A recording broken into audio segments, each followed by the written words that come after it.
नमस्कार, मैं हूं पूर्वी राय। आप देख रहे हैं त्रिकाल दृष्टि न्यूज। शिव महापुराण की कथा के माध्यम से भागवत भूषण पंडित प्रदीप मिश्रा सामाजिक बदलाव का अलख भी जगाए हुए हैं। रतलाम में चल रही वैशाख शिवरात्रि शिव महापुराण कथा के छठे दिन 28 अप्रैल को पंडित मिश्रा ने जात पात बंधे सनातनियों को एकजुट रहने की सीख दी और कहा कि किसी भी पुराण में जात पात ऊंच नीच का उल्लेख नहीं है। इसके अलावा पंडित मिश्रा ने बेटियों से भी वचन लिया है कि वे मार्ग से भटके नहीं और सिर्फ सनातन धर्म में ही विवाह करेंगी। सास बहू के संबंध भी प्रेम पूर्ण बनाने की सीख देते हुए पंडित मिश्रा ने परिवार को सुखमय बनाने का भी आह्वान किया। इन दिनों रतलाम में शिव महापुराण की कथा चल रही है। रतलाम की कथा ने अब तक के सारे रिकॉर्ड तोड़ दिए हैं। रोज करीब 3 लाख से अधिक लोग कथा श्रवण करने कार्यक्रम स्थल कनेरी रोड पर जुट रहे हैं। 28 अप्रैल को शिव महापुराण कथा के चौथे दिन पंडित मिश्रा ने लोगों को धर्म के साथ साथ सामाजिक बदलाव के प्रति आगाह किया। पंडित मिश्रा ने कहा कि आज हम सनातन धर्म के अनुयायी जात पात में बटे हैं।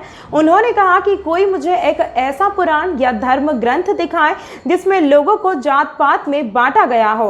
उन्होंने कहा सनातन धर्म की महिमा ऐसी है जिसमें क्षत्रिय ने ब्राह्मण को गुरु बनाया, ब्राह्मण ने क्षत्रिय को भगवान मानकर पूजा, तो ब्राह्मण और क्षत्रिय दोनों ने मिलकर वाल्मीकि ऋषि को गुरु मानकर ब्रह्म के समान स्थान दिया है। इस सबसे ऊंच नीच और छोटा बड़ा कहां से आया? हमारा निवेदन है कि प्रत्येक सनातनी एकजुट रहे, तभी सनातन धर्म की पताका लहरा सकती है। ये क्षत्रिय है, ये वैश्य है, ये शूद्र है।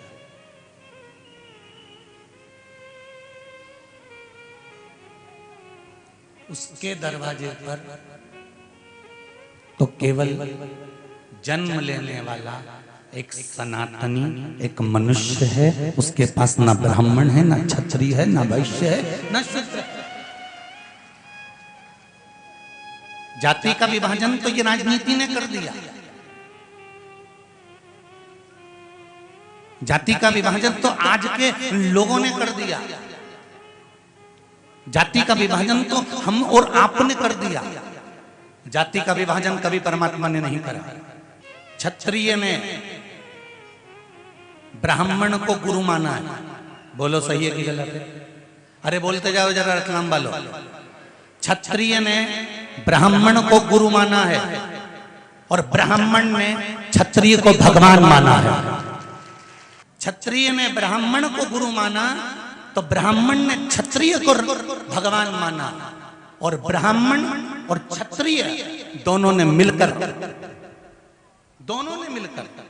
दोनों जब मिलते हैं तो वाल्मीकि जी को गुरु बना लेते हैं। जरा विचार करिए। अब जरा विचार करिए। वाल्मीकि जी कहते हैं कि शूद्रों के गुरु हैं, कोई कहता है ये क्षत्रिय हैं, वो ब्राह्मण हैं। तो ब्राह्मण, क्षत्रिय ने ब्राह्मण को गुरु मान लिया, ब्राह्मण ने क्षत्रिय को भगवान मान लिया, और क्षत्रिय और ब्राह्मण दोनों ने मिलकर वाल्मीकि जी को गुरु मान लिया। अगर जाति का भेद होता तो क्या वो वाल्मीकि जी को गुरु मानते? नहीं। पर हमारा सनातन धर्म, हमारा सनातनी धर्म जात में बटा नहीं कभी भी जीवन में। वो तो अब थोड़ा थोड़ा सा लोगों ने कह दिया कि ये ब्राह्मण है, ये क्षत्रिय है, ये वैश्य है, ये शूद्र है, और लोग बढ़ते चले जा रहे हैं और बढ़ते चले जा रहे हैं, और मेरा राष्ट्र टुकड़े टुकड़े होता चला जा रहा है। मेरे राष्ट्र के टुकड़े टुकड़े होते चले जा रहे हैं जाति के नाम पर। ये राष्ट्र सनातनी है, इसमें कोई बड़ा नहीं है, कोई छोटा नहीं है। यहाँ तो जो जन्मा है वो राम की पूजन, कृष्ण की पूजन, शिव की पूजन, भवानी की पूजन, माँ जगत जननी की पूजन, दत्त की पूजन, जिन तुम्हारा मन करे। इस व्यासपीठ से कभी ये नहीं कहा कि तुम राम जी को छोड़ दो, कि कृष्ण को छोड़ दो, कि देवी को छोड़ दो, कि देवता को छोड़ दो। इस व्यासपीठ से एक ही बात कही, तुम राम का भजन करते हो तो खूब दिल से करना, तुम कृष्ण का भजन करते हो तो दिल से करना, तुम शंकर का पंडित मिश्रा ने युवतियों को ग्वालियर की एक घटना का उदाहरण देते हुए सतर्क रहने का कहा। उन्होंने बताया कि किस तरह विधर्मी बेटियों को बहला फुसला कर उन्हें नर्क में धकेलते हैं। पंडित मिश्रा ने कहा कि बेटी के जन्म के समय माँ जितनी पीड़ा भोगती है उससे भी अधिक पीड़ा माँ बाप उस समय भोगते हैं जब बेटी किसी विधर्मी के जाल में फंस जाती है और अपने माता पिता भाई बहन से विमुख होकर गैर सनातनी का हाथ थामती है। अंत में उसका जीवन नर्क बन जाता है। इसका साक्षात उदाहरण हाल ही में हुई ग्वालियर की घटना है। पंडित मिश्रा के कथा स्थल पर मौजूद सभी बेटियों को वचन दिलाया कि वे कभी किसी विधर्मी के जाल में नहीं फंसेंगी, ऐसे लोगों को सबक सिखाएंगी। जब एक नारी, चाहे वो पशु हो, पक्षी हो, चाहे मनुष्य हो, जब अपने बच्चे को जन्म देता है ना, तब उसको पीड़ा कितनी होती है। उस नारी का दूसरा जन्म होता है बच्चे को जन्म देते से, उसका दूसरा जन्म है। और यहां पर विराजमान सारे नवयुवक बेटे और बेटियों से निवेदन करूंगा, तुम्हारी माता ने तुम्हें जन्म देते समय जो पीड़ा सहन करी है, तुम्हारी माता ने तुम्हें जन्म देते समय जो पीड़ा सहन करी है, उस पीड़ा को जब तुम सहन करोगे तब मालूम पड़ेगा। एक शब्द भी अगर माता पिता को ऊपर बोलते हो तो पहले 50 बार विचार करना चाहिए। कितनी पीड़ा। और माता और पिता ने तुमको जन्म दिया है, और जन्म देने पर माता पिता को जो पीड़ा होती है उस पीड़ा को माता पिता जानते हैं। पर एक निवेदन मेरी बेटियों से करूंगा, इससे बड़ी पीड़ा माता को पिता को एक बार फिर होती है जब बेटी किसी दूसरे धर्म में जाकर विवाह करती है। सनातन धर्मी को छोड़कर, अपने सनातन धर्म को छोड़कर दूसरे धर्म में जाकर जब विवाह करती है तो जो जन्म की पीड़ा है ना, उससे 4 गुनी पीड़ा माता और पिता को तब होती है। और एक बात और कहना चाहूंगा, आप रतलाम के निवासी हो, बहुत दिल से कहना चाहता हूं, ये जो दूसरे है ना, ये कभी भी साधारण घर की लड़कियों को अपनी ओर आकर्षित कर नहीं खींचते। ये जो श्रेष्ठ समाज है ना, जो अच्छे घर की बेटियां हैं ना, ये उनको भरमाने का प्रयास करते हैं, क्योंकि ये उधर से खींच कर लाते। और मेरा बेटियों से निवेदन है, यह हाथ भी तुम्हारा है और भगवान ने जोरदार दिया।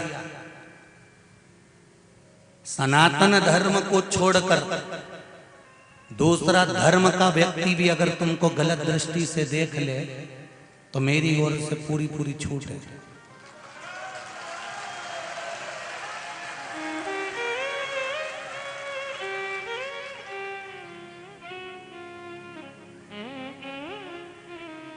एक नियम बना लो। सनातन धर्म में कुछ कमी है क्या? सनातन धर्म जैसा कोई धर्म नहीं है। क्यों? किस लिए? अभी कल की कथा, कल वो भला हो पत्रकार बंधुओं का तो अखबार उन्होंने पहुंचाया, तो उस अखबार में ग्वालियर की न्यूज पढ़ रहा था कि ग्वालियर में एक लड़की से एक लड़के ने विवाह कर लिया, और उसको विवाह करने के बाद अब लड़की ने तो, और उसका पूरा वर्णन दिया है कि लड़की का जब विवाह हो रहा था तो उस लड़की को समझाया था, थाने में बिठाया था। लड़की माँ बाप के विरोध में खड़ी हो गई थी, भाई और बहन के विरोध में खड़ी हो गई थी कि करूं तो इससे ही करूं। और उस लड़के से विवाह करने के बाद में थाने में जब खबर गई तो उस लड़की ने कहा कि मैंने शादी इससे करी है, और ये लड़का अपने अन्य दूसरे काका चाचा अन्यों के पास में कहता है कि तुम्हें भी उनके साथ रहना पड़ेगा। ये कर रहे हैं हमारे धर्म की बेटियों के साथ। अब तो जाग जाओ।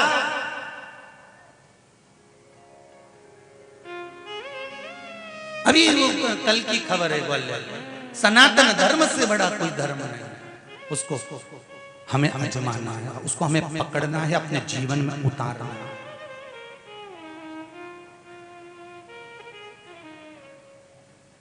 सनातन धर्म से कितनी बेटियां बैठी हैं, हाथ उठा दो जरा जल्दी से। जितनी भी बेटियां बैठी हैं, चलो खड़ी हो जाओ जल्दी से, हो जाओ खड़ी। शान और सत्ता से खड़ी होना। तुम अपने पिता की बेटियां हो, तुम अपनी माँ की कोख से जन्मे हो। मैं अपनी माता को कभी लज्जित नहीं कर सकता। जितनी बेटियां चाहे छोटी हो, बड़ी हो, मंजली हो, संजली हो, सब खड़ी हो जाओ। हो गई? शिव जी की कथा में बैठी हो, पक्का संकल्प ले रही हो ना? हाथ लंबा कर दो। मैं भगवान शिव की इस शिव महापुराण में भारत माता को कभी लज्जित नहीं करूंगी और सनातन धर्म में ही विवाह करूंगी, दूसरे धर्म में नहीं जाऊंगी। संकल्प देते हुए अब दोनों हाथ उठाकर बोलो हार। बैठ जाओ मेरी बेटियों। धन्यवाद, आपके चरणों को नमन करता हूं। धन्यवाद, बहुत बहुत नमन करता हूं मेरी बेटियों के चरणों। और आप बेटियां नहीं हो, मेरी बहनों। आज आपका भाई भी छाती को तान कर चल सकता है कि मेरी बहनों ने मेरे को वचन दिया। पंडित प्रदीप मिश्रा जी से जुड़ी तमाम ताज़ा खबरों को देखने के लिए हमारे चैनल त्रिकाल दृष्टि को सब्सक्राइब करें।